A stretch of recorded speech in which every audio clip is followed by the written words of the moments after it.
ലോകത്തിലെ ഏറ്റവും കൂടുതൽ ഇൻകം ടാക്സ് ഉള്ള കൺട്രീസ് ഏതൊക്കെയാണെന്നറിയാവോ?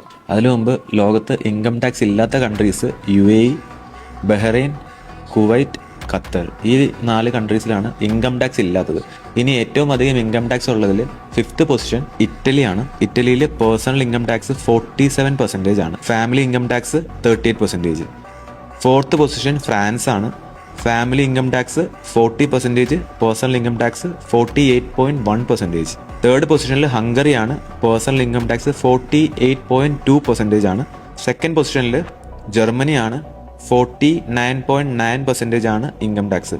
1st പൊസിഷനിൽ ഏറ്റവും കൂടുതൽ ഇൻകം ടാക്സ് ഉള്ളത് ബെൽജിയത്തിലാണ്. 54% ആണ് ഇൻകം ടാക്സ്. നമ്മുടെ നാട്ടിൽ നിന്ന് മൈഗ്രേറ്റ് ചെയ്ത് ഈ പറയുന്ന കൺട്രികളിലേക്കൊക്കെ പോകുന്ന ആളുകളൊന്നും ആലോചിക്കുക, അവിടുത്തെ ഇൻകം ടാക്സ് അത്രയും കൂടുതലാണ്. ഇപ്പോൾ പറഞ്ഞ ഫ്രാൻസിലോ ജർമ്മനിയിലോ ഒക്കെ ആണെന്നുണ്ടെങ്കിൽ നമ്മൾ ഏൺ ചെയ്യുന്നതിന് പകുതി പൈസയോളം അവിടെ ടാക്സ് ആയിട്ട് പോകും.